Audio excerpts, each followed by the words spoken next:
Hello, I'm Jared. And I'm Ebony, and this is his. And hers, Warhammer 40k. Yay! Welcome back to our channel. Welcome back. And we have reached the final book of the Siege of Tera, the final book of the Horus Heresy.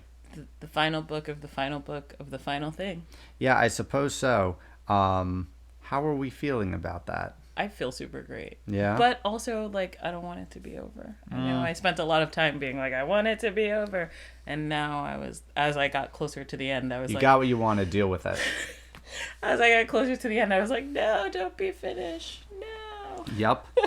This is it. It's done until they announce the Scouring series, which I'm sure they will at some point. Or if we're lucky, they'll just do some individual books of the important events and move on, which would be nice. Yeah, but, like, there will never be anything this big That is correct. Me. Like, this is the thing. Yeah. Yeah. 54 books, followed by another 8 books, followed by another currently 17, but soon to be 18 other books. Yeah. This with is the side thing. anthology, a comic, 2 editions of a war game, technically 3 if you count Adeptus Titanicus, and now Legionis Imperialis, all sorts of stuff tied to the Horus Heresy. And the book series is done. It's wild. That's wild. It's crazy. Yeah. It's wild and crazy. I'm so excited. Don't forget to subscribe to this channel. Because, yes. like, 80% of you are not subscribed. And that's how we know you like this. Mm-hmm. I'm so excited. Yeah. Do we have updates before we start talking about this book? I'm so excited I can't come up with updates. I got a new Kindle.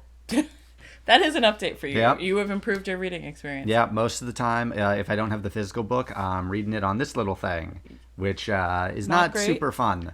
My old Kindle is quite old, and the new one is pleasant. No, I got a story published at Cold Open Stories, a flash fiction. This is your 6th or 7th? I think so, yeah. I'll put that in the show notes. You guys can go read it, and the rest of them. They're awesome. Cool. Yeah. All right, let's talk about Horus versus the Emperor. Okay, so End of the Death Part 3 by Dan Abnett.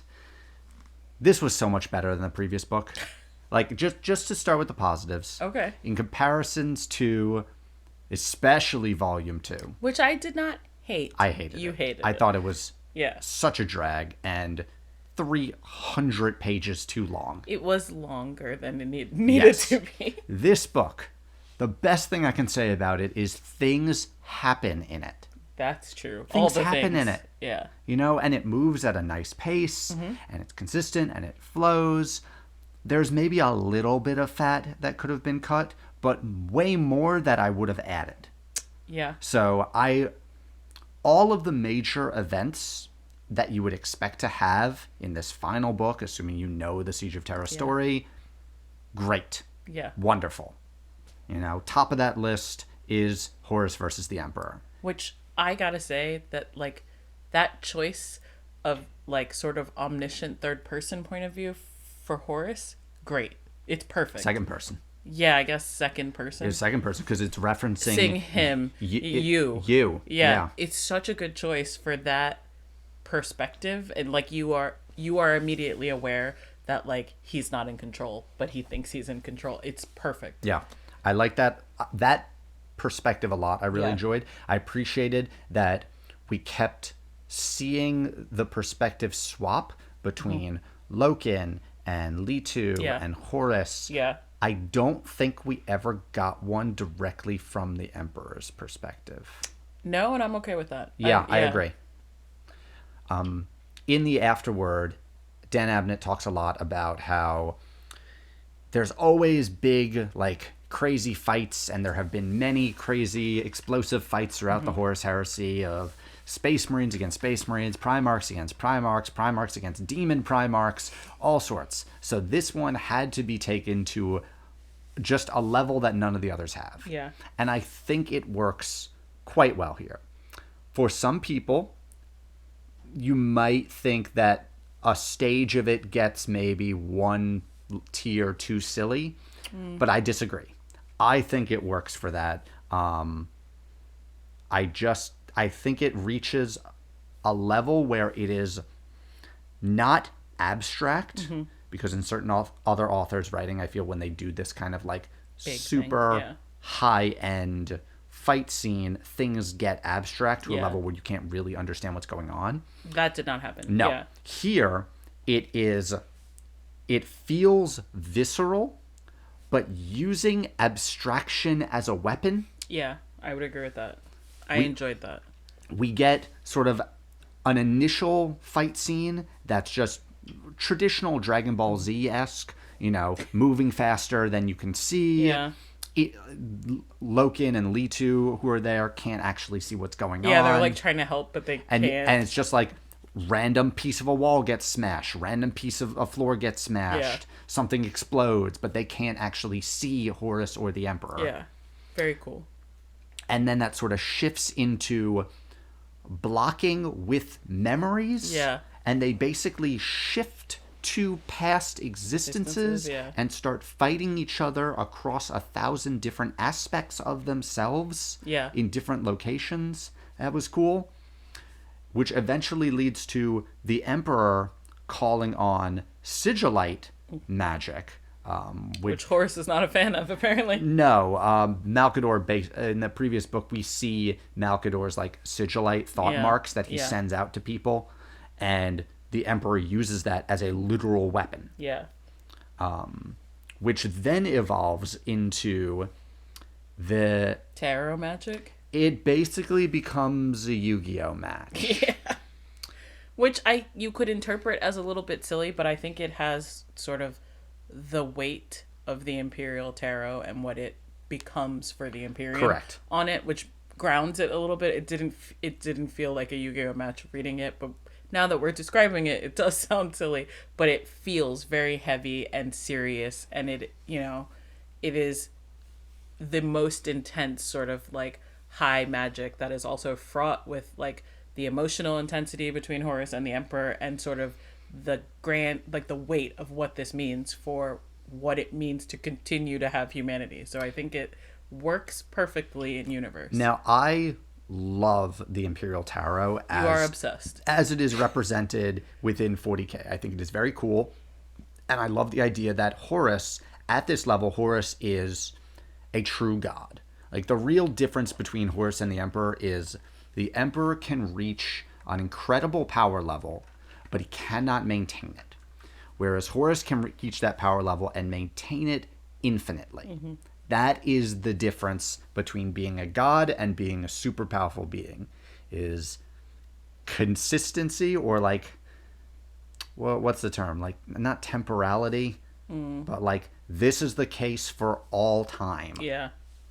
Can't think of the word right now. Yeah. Anyway, Horus makes his own tarot deck based on symbolism and destiny tied to the chaos gods. And I thought that was such a neat concept for them to go at it like that. Yeah, and then they tarot each other, which is pretty great. Yeah, I enjoyed that fight scene. I think it takes up the right amount of space in this book. I think it gives me all the things I want for the conclusion of conclusions. Like, there's a part where Horus talks about how he takes on the aspects of the other Primarchs, and it is subtle, and he goes through all of them, and it's very interesting. I think it just brought together all of the Horus Heresy for me in a way that's very clean and distilled, but had all of the sort of flash and pomp that I want from Horus versus the Emperor. I was into it. Yeah. I think as a community, I think we can rest a little easy knowing that the fight between Horus and the Emperor was written to an appropriate level. Yes. And I like it more than any of the other versions of the fight that have been written over the past 30 years. Yeah. I felt that way about Horus versus Sanguinius too. I had weaker feelings about that. Yeah. I feel that did not go as smoothly as this one. But that might have just been because by the time we reached that in that book, I was kind of over the book. You were over the book, yeah. It's a highlight of the book for me, I think. Other positives. You got a list. Yes, I do. Usually you have a list of things you hate. Oh, don't worry. I have that list too. Okay, great. Other positives. It's such a long list of positives. There's quite a bit here. I'm interested in your score. I can't wait till we get to that part. Okay.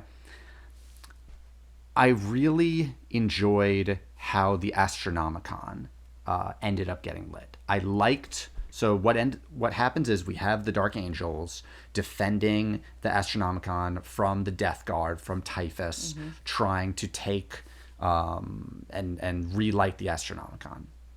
And we get this nice merging of Euphrates Keeler and Sigismund through the fact that the Imperial Palace and the Vengeful Spirit and all the space in between that is currently the same space, merged into the same space. Like, one can just walk from the palace to the Vengeful Spirit and back. Like, time and space are screwed up that way.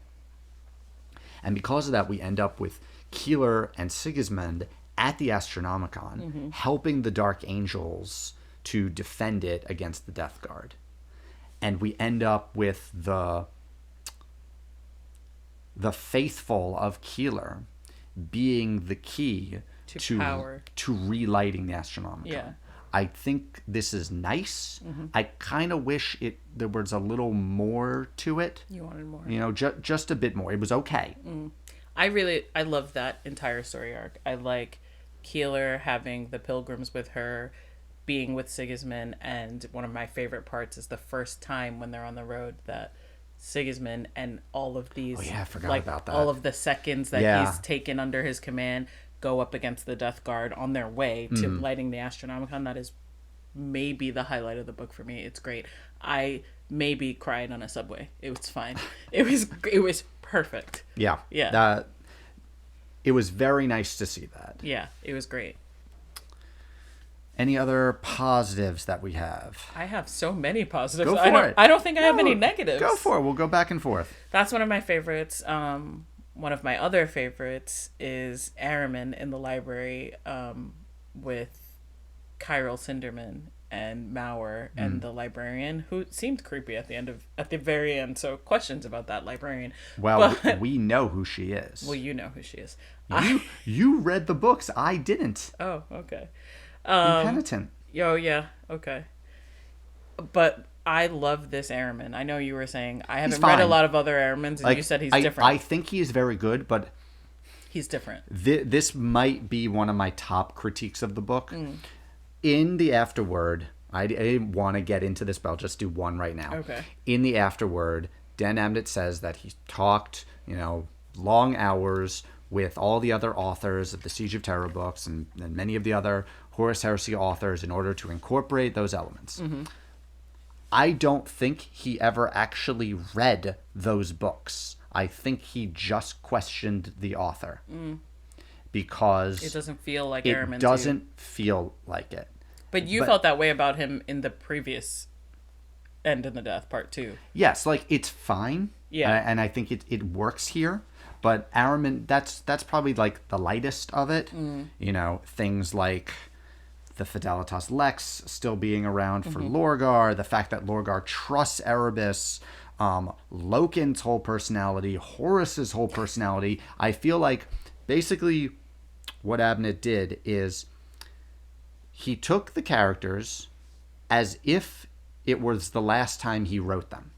So wherever their personality was, regardless of how many dozens of books had happened in between, when he had written it, and other authors had written those characters. Yeah. And everything gets reverted to what he last wrote about them. Yeah, I mean, I could see that being hard, incorporating what has become someone else's character into your book. I could see that being not easy from a writing perspective. Having not read other Aramans except maybe in Thousand Suns, I enjoy this Araman. I think it's great. It's terrifying and hilarious. Yeah. And so I have enjoyed that. It's a good scene. Yeah. I still appreciated it. Yeah, that is probably a highlight for me. Okay. Are you out of things you like? I thought it was a long list. Yeah, I'm just trying to get something into words. Yeah, another one. Things that I loved. I love the very end. Is it too soon to talk about that? What else you got?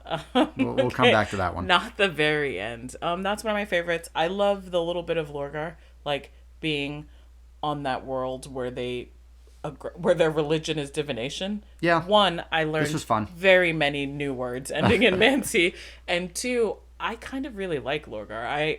I'm a Thousand Sons fan, I think, a little bit. I like the mystique and sort of the general mageness. So I enjoyed that.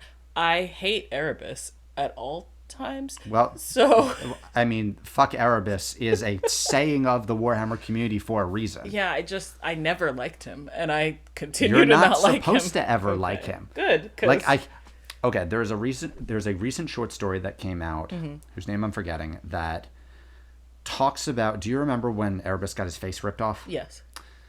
He attempts to try and put a new one on. Okay. And the first couple attempts don't go so well. He ends up lighting his face on fire. But he eventually goes on like this spiritual journey through the warp, through the realms of the Chaos Gods in order to acquire a new face. Okay, good for The him. short story is quite good. Okay. And I appreciated it a lot. It's maybe a little oddly paced at times. Okay. But he like has to trick a cornate demon prince. He has to like... Does he get a new face? Yes. Okay. Yeah. So his current face is a new face? Yes. Okay. Good for him. Or like it is attached to his face. Because most of the other faces... Because they would just like take a face off of one of the other like assistants of his and like try and sew it on. Yeah. And it would just burst into flames. Weird. That's weird. Yeah, I hate him. And I never really enjoy any scenes that involve him. Now there's a different Erebus short story that's from his first person perspective. Okay.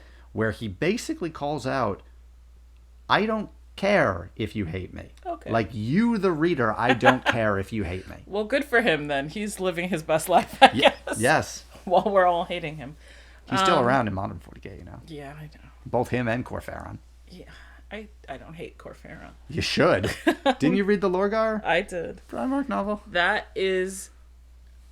Yeah, Erebus is probably the low light of the book for me. Okay. Yeah, my favorite parts are Sigismund and Keeler and Horus versus the Emperor. I did really appreciate Basilio Foe and the weapon being ready and then it not being used. I have mixed feelings about Basilio Foe. Okay. On one hand, I love his character. I love him. I love everything that happens within that group, except for the fact that nothing happens with that group. Oh, well, I mean, the thing happened. He made the weapon.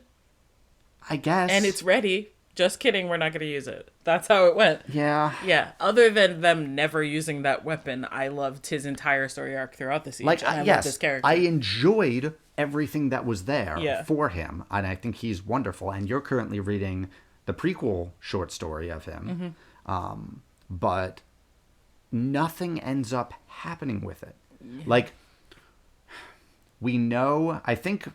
The fact that where it does lead, fine. Okay. It becomes the Terminus Decree. Okay.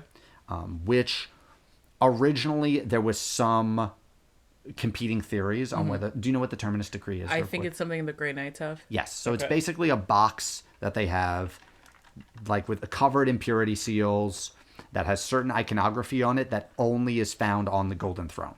Okay. Now, some people originally thought that it was tied to the Talisman of Seven Hammers. Which is what Vulcan was going to use to destroy the throne. Correct. I do like Vulcan in this book, too. I do, too. Yeah, I never don't like Vulcan. I just don't really think about him a lot, which I think is just his lot in life. Vulcan is a great character whenever Nick Kime doesn't write him. I like Vulcan. Yeah. So a lot of people thought the Talisman of the Seven Hammers was the Terminus Decree. I see. We now know it is this plague killing virus. I guess all Space Marines? Yeah. Yeah, including Primarchs. But Unknown. not Custodes? Not Custodes. Okay. Yeah. Yeah. Interesting. Yep. Yeah, I was into Basilio Foe. I knew that they would never use that weapon because we would know that if that were a thing, but I wanted them to get a little bit closer to using it, I think. Yeah. Maybe. Yeah. I do love his escape. Yes. So there are certain characters in this book, The Chosen of Malkador, which we've talked about in the previous books. 2 books, yeah. And we know the fates of several of them. Xanthus, for instance, will go on and found Xanthism, which is an inquisitorial philosophy of using the power of chaos To fight chaos? well, not just chaos, but also all of the enemies of the Inquisition. Like there are full like Inquisitors wielding chaos weaponry, fighting off like orcs and Eldar. It's probably not going to end well. And so, given Xanthus's character through the book, it always seemed kind of weird how he would end up there. Yeah. We now know, and this is a spoiler for the end of the book, Xanthus dies. Basilio Foe creates a clone of Xanthus and puts his own mind in that body. Yep. Which makes much more sense for the future that we know of Xanthus. Yeah. Yeah, I enjoyed that. Yeah. That was great. Speaking of future characters, so one element that I have mixed feelings on, but I think is somewhat positive, is Abnett talked about keeping the mystery. Okay. And there's a few elements of that I think that comes into this. Okay. So we have a character that we know in the future, Moriana, who will be Abaddon's primary, like, seer, prophet person for the Black Legion. We get two different people in this book. Yeah, which Moriana? We don't know. And you'll never know, Right. says Dan Abnett. Okay. One of them is another one of the Chosen of Malkador, who appeared in the previous book, and I think I talked about, like, oh, this is the one who's going to go on and become that seer. Except now, I think we have a better opportunity that it is the Acte Cat hybrid. Yeah. Who takes on the name Moriana. Yeah. She seems more likely to fill that role. I guess. It's not 100%, but it fits her more. But I feel like she's anti-chaos. I don't. A little. I mean, her original plan Yeah, I know. was to basically leash Horus before he got the full power of chaos. I get that. Unclear of which of these Morianas, Right. but yes, that one could work. And on a similar angle, we have two Oleanus Piuses. Yes. Confusing. Back in Saturnine, we were introduced to the Oleanus of, Upland Tertio Ho, whose story of fighting against Angron supposedly would be carried forward by the interrogators. Yeah.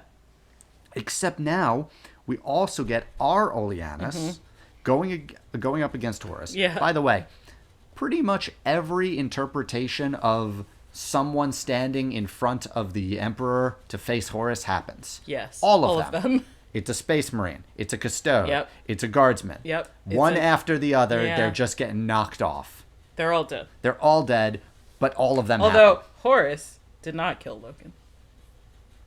We'll get to that. So Oleanus... And I'm not happy about it. Oleanus' story, like the perpetual Oleanus... is that he fought off Horus. But that gets carried to the soldiers by Acte. Accident. Yeah. Which, but that's not the story of the dude who fought down Horus. Correct. When the soldiers were fighting in like the second Siege of Tera book. Now, when the first couple of reviews I was looking at for this, people were very pissed about this because they basically said, "Why did you change? Why did you add this when you already covered this and you already like lampshaded that whole story?" Yeah, it's unclear why we added that. So that felt a little odd. What else? So there's a couple of details that to get more into the negatives. Okay. You have many. I do. Okay. And they're primarily around Fafnir Ron, Zephon, You weren't and into Amet. that. We talked about that a lot as the book went on, and you were not super into it. These three characters, in my opinion, their stories were over before the end and the death began. I don't think they needed to be in this book. I love Fafnir Ron. He is the only one I will give some credit for. And I also like Zephon. Yeah, I like Zephon when Aaron Dembski-Bowden writes him. I think he's a non-character when Abnett writes him. Okay. One of the highlights of this book for me is the end when, everyone is retreating, and we're going to get there and talk about that, but we get a little scene of, like, Fafnir Ron being tired of battling and, like, a bunch of, like, random guardsmen and random Astartes, like, rallying behind him to chase off the traitor army, and it's beautiful. I might have cried again. There was a lot of crying for me in this book. It was very emotional. That end part I really wish we got to actually see the fight? The ending.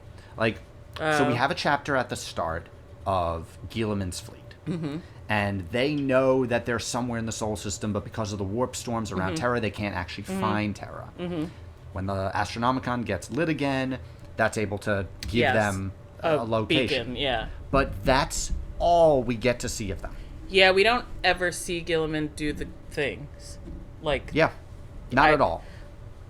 Maybe there will be a book about that. God, no. The End of the Death, Part 3, Part 4. Part 3B. People have joked about that. Yeah. So speaking of things that we don't get to cover, Argonis as a character. Yeah. So the thing is, Argonis was a major character for John French. Mm-hmm. And through the Talaran books and through Slaves to Darkness, like Argonis was a great Sons of Horus character who was not yet corrupted by chaos and was still alive and would have been a great perspective character to show, like, Horus changing. Yeah. Barely a mention. Yeah. So that's one. Okay. Second one. Legio Mortis. Where did they go? They didn't all die. They won. They won. Right. Like, the traitors should have dozens and dozens of Titans still around. Yeah. What happened to them? I don't know. No one will ever know. Number 3. Fulgrim. He left. No, he didn't. I thought he left in book 1. He went somewhere else on Terra. Oh. But we know they didn't leave because we see in Mortis that the Emperor's children That's set right, up those factories to turn people into drugs. Yes, with the forests. Yes, I remember hating that story arc in that book. Yep. But yeah, I just thought, but I assumed some Emperor's children stayed. I assumed Fulgrim left. I feel like we should have gotten a chapter with him because we also got a chapter with Perturabo, who we know did leave. Yeah. Yeah, Fulgrim would have been a good one for that. Yeah, fair. Yep. What else? There's only one person missing that I cared about. Who's that? Katsuhiro. I was going to get to that. Okay. 90% of my complaints for this book I would have forgiven had Katsuhiro got given a proper ending. Yeah. This was the main focal character for From the human perspective for 3 Siege of Tera books. Yeah.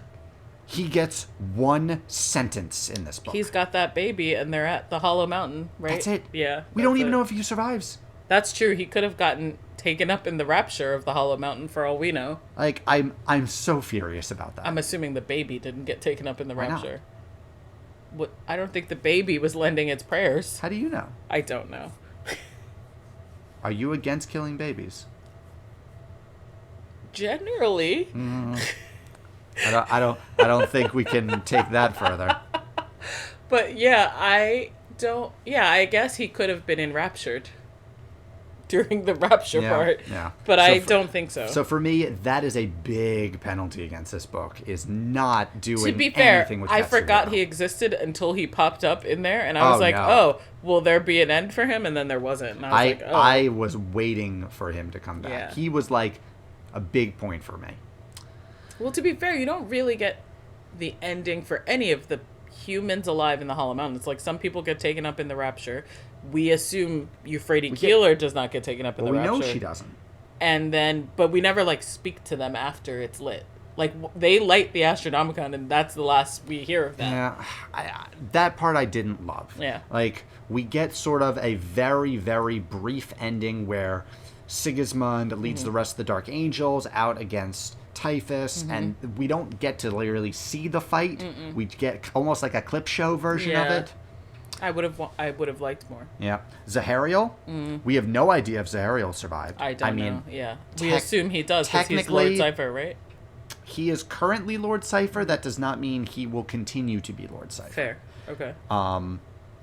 I know that Zahariel has some component to play in the destruction of Caliban. Okay. I don't know if that's going to remain canon, but we don't get a follow-up with him. Okay, yeah. It just cuts. It ends, yeah. That just, it cuts away from the astronomical. Yep. Like, it's on Gilliman's Coming by. Right. Back to Horus versus the Emperor. Yep. Which, in a sense, I'm fine with. But I just think... A little closure would have been good. Yeah. Valdor. Valdor was a waste of time in this book for me. Yeah, I feel like his entire character turned to dust when Abnett touched him. It was kind of, it felt like a lot of space filler for Valdor. There's a lot of, like, Valdor's trying to get somewhere and doesn't get there. Like, that's what it felt like.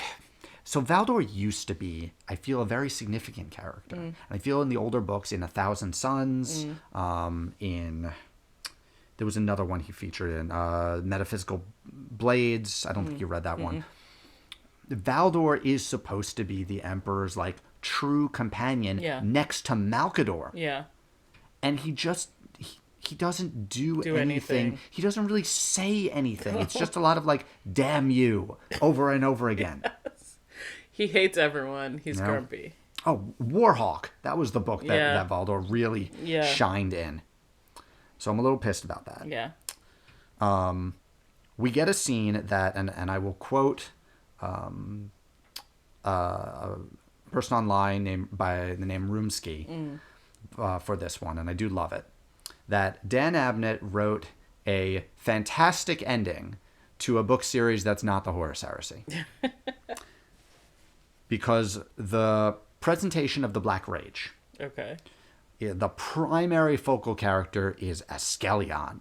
Askelion, or Ascalon? Askelion. I think it's Askelion. Falling to the Black Rage. And Fafnir Ron says, oh, not Askelion, anyone but him. Yeah. Have these two characters ever spoken? Did they have a relationship? To be fair, I thought Askelion was Zephon.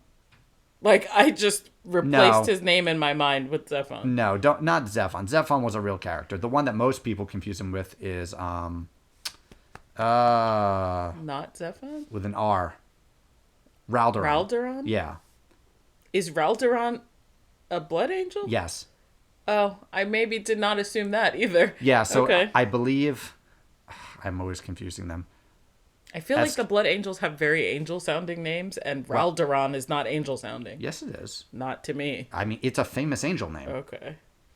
I believe Raldoron is the head of the Sanguinary Guard. Okay. Like, sort of the honor guard. I feel like I thought that was Askelion. Askelion might be first captain. Okay. Fine. Yeah, I don't know. I was neutral about the Black Rage. Like, because Fafnir Ron and Zephon throughout this whole book were the pairing. Yeah. When Askelion showed up as the Black Rage, which, by the way, Zephon doesn't even fall to the Black Rage. I thought he did. He does not. Okay. He doesn't fall to the Black Rage. Oh, that's right. They're like, because you're always angry or something. Yeah. Askelion was the founder of the Sanguinary Guard. Okay. Raldoron was first captain. Okay. Yeah, I guess. Yeah, it didn't matter so much to me who that blood angel was, so much as it mattered that we got to see that from the perspective of non-blood angels. I just think it would have been so much more impactful if it was a character that we had seen Ron have a relationship with. I guess the real question is, where is Zephon, and why isn't he with Fafnir Ron? And did they get separated? Yeah, they got separated. That's what we're going with? When the Black Rage occurred, everything kind of went to shit, and all the blood angels started attacking everyone, and they got separated. Okay, I guess. Also, time and space, not... Because, like, I feel like the last time I thought of Zephon, he was at the wall with Ark and Land a whole book ago. No, he was in this book. Okay. Yeah. If you say so. Yep. Is that the end of the list of things you don't like? Hang on. It gets longer. Yeah. So, related to that, how Horus gets killed. Not the act of how he gets killed, because I actually like that part, and it ties back to a very interesting short story called The Athame. Okay. So, in the end, Horus, I'll get to the reason why, loses the power of chaos, and the Emperor uses the reconstructed Athame, sort of the god-killing weapon, stabs him in the chest, and like puts his power into it, and kills Horus with it. And the last thing that the Emperor says is, I wait for you and I forgive you. Mm-hmm. And everyone online was going on saying, oh, he was talking to Horus, and this means Horus is going to come back in the future, and he could be redeemed because the Emperor forgave him. Except if you read the line, the Emperor is talking to the Athame. Mm. And if you go back to the story about the origins of the Athame, the first line of that story is, I wait for you. Mm-hmm. And the last line of that story is, I forgive you.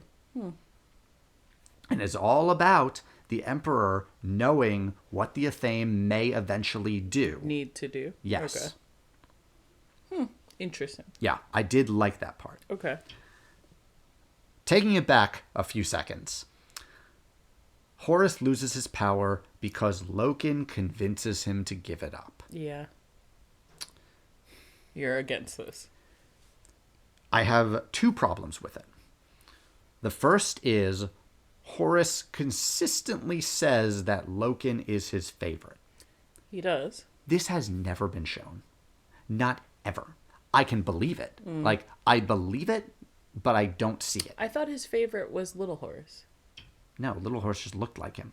But everyone loved Little Horus. Yeah, but Little Horus died back in Saturn. I know, but that doesn't make him not his favorite. Yeah. Like I said, I can believe that Loken was Horus's favorite. Okay. It is never shown that. Not ever. It makes sense that he would be. Yeah, I guess. He did randomly invite him to replace that dude. He didn't randomly invite him. There was a whole, filtering process to get to him. Okay, but he gets to choose, and they chose Loken. Yeah. Yeah, so I don't think he hates him, but it is weird that he's suddenly his favorite. What happened to Abaddon? Seriously. Maybe he was never his favorite. That's why I made him first captain. I mean, he's a good captain. Yes. So that part I didn't love. Maybe Logan's his favorite because Logan hasn't fallen to chaos and stays true to his ideals. Maybe Logan is the representation of everything that Horus claims he wants for both himself, his legion, and also humanity. Because he thinks he's going to be this great king. And that ties into the other part of this. Okay. The Horus that we see throughout this whole book is the Horus from Horus Rising. That Horus died back in Slaves to Darkness. You know, what was his name? Again with an M. Was the Sons of Horus, the Twisted.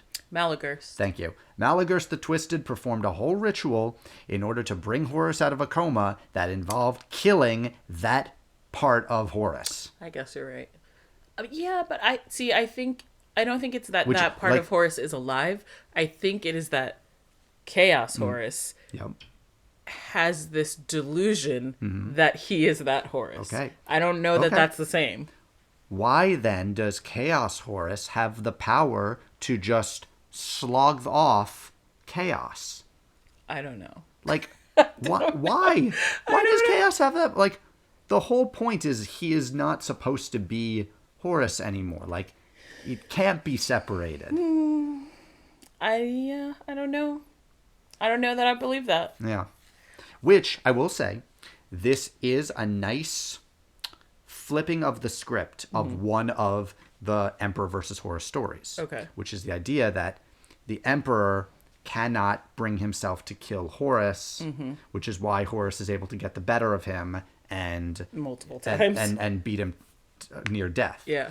In this story, we instead get that Horus can't bring himself to kill the Emperor multiple times and is convinced that he can get him to to basically fall to chaos properly, to be the last throne that he has left that was originally for Dorne and Sanguinius and Valdor. Yeah. This makes sense for the Horus from Horus Rising. Yes. It does not make sense for Slaves to Darkness Horus. Yeah. You know, this is what I'm saying, that Dan Abnett just took the character from whenever he last wrote them and picked it up. And picked it up from there. I suppose. Yeah. I mean, I don't hate this Horus personification, though. I agree. I think it's complex and nuanced and a little bit subtle. And I think that makes it interesting. I think just angry pro-chaos Horus would be less fun. Yeah, that's It'd be fine. less fun to write and less fun to read Like, for me. I actually don't even mind the fact that he can't bring himself to kill the Emperor, that he's trying to corrupt the Emperor to prove to him all of this. I think that works. Okay. It's the Loken element of it that's Makes the convincing it's too of much, it, that it's yeah. just like, this is One not tick what too was far portrayed. towards good. Yeah. Yeah. I could see that. Yeah. Yeah. The Emperor kills Horus. That's how it ends. Yes. But is that how it ends? It's not. No, it is not. Then, Because then Dorn and Valdor finally show up. yeah.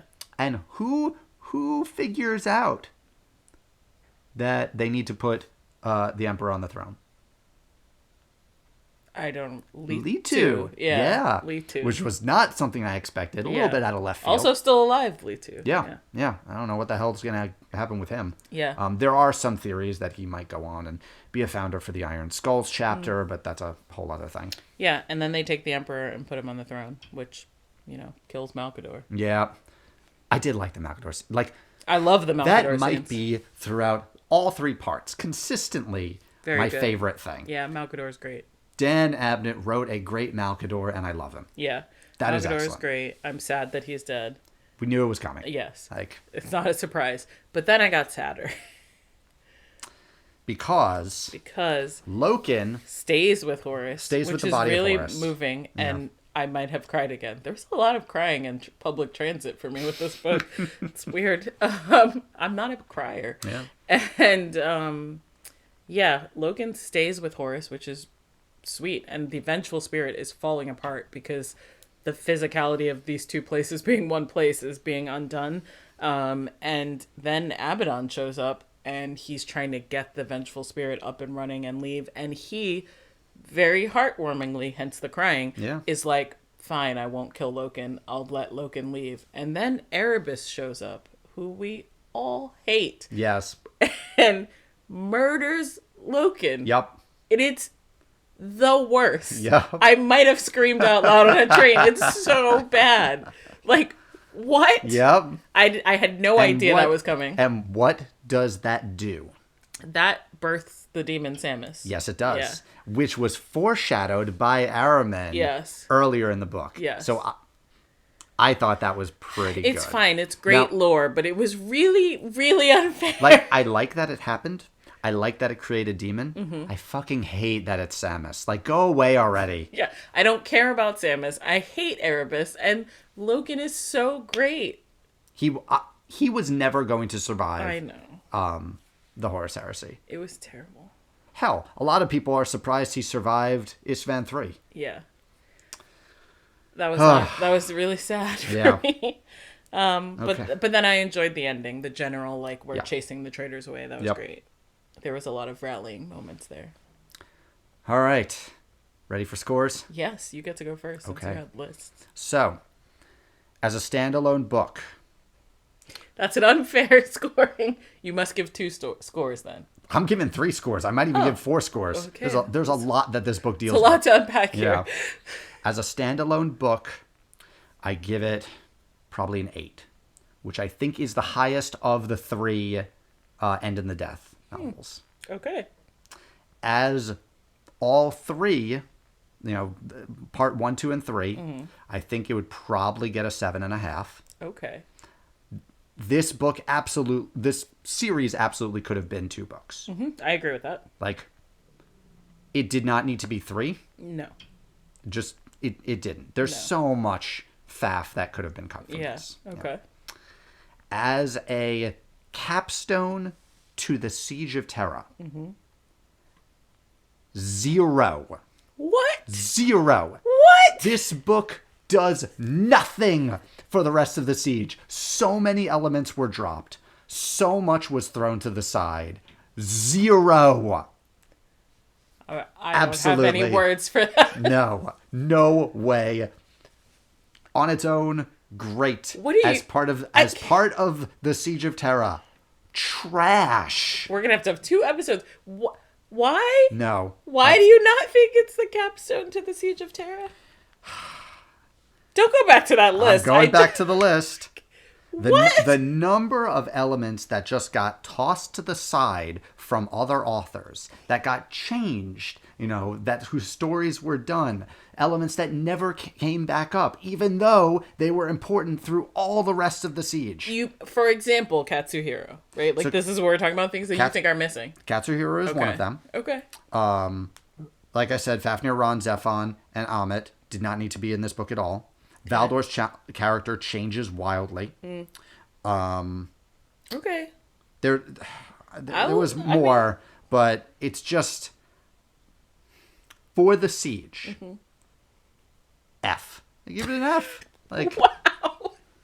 Okay. Well, those are some strong feelings. I genuinely feel that Dan Abnett had long, deep conversations with all the other Siege of Tera authors, and that he did not read a single one of them.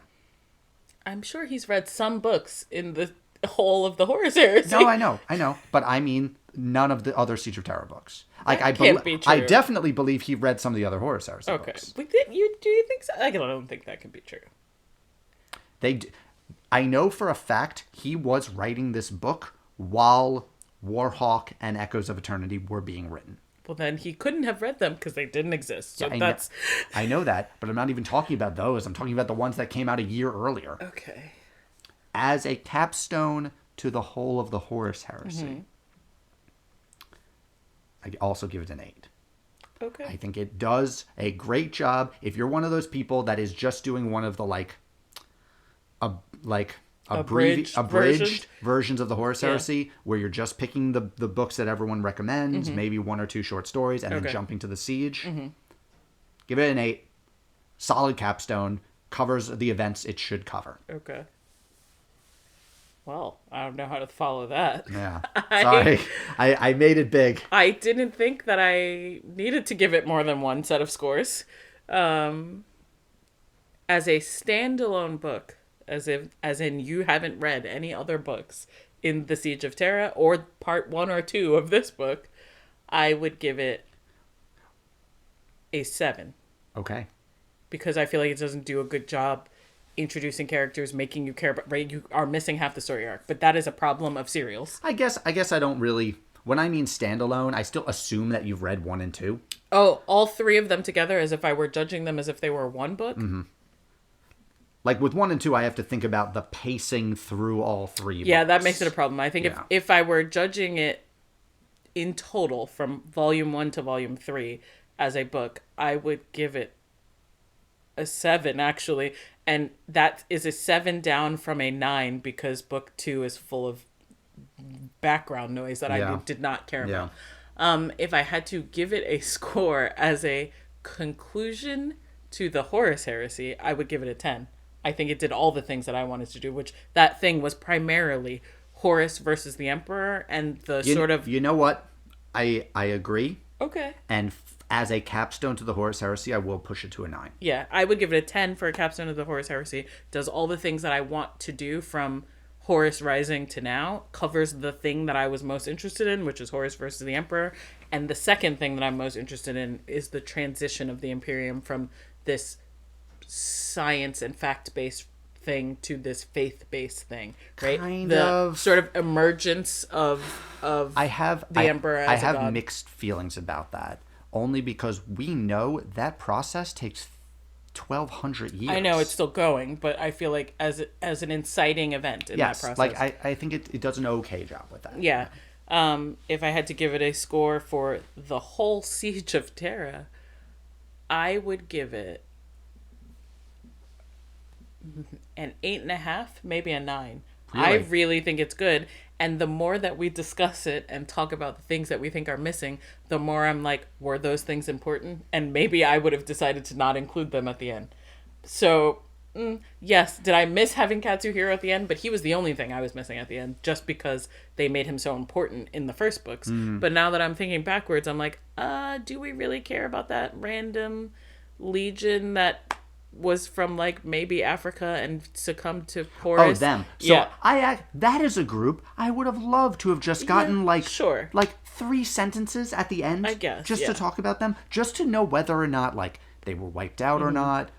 I agree. That would have been fine. Is it critical to this story that we're trying to tell of the siege in its entirety? No. Is Katsuhiro critical to that? No. So I feel like I can forgive that missing thing if I had to. I just feel with how much space we had to work with in this book. You did have a lot of space. You could have squeezed in a paragraph. We feel somewhere. Really strongly, if you guys can't tell. I mean, it's worth feeling strongly about. No, I agree. It is the end. We have and the death. Yeah, we have really strong feelings about the end and the death. Yeah. I would call it a 10 for ending the Horus Heresy, though, and I think I'll stand on that. I'll stick at a 9. Okay. But I understand why you put it as a 10 for that. Yeah, I would stand on that. Okay. I really enjoyed it.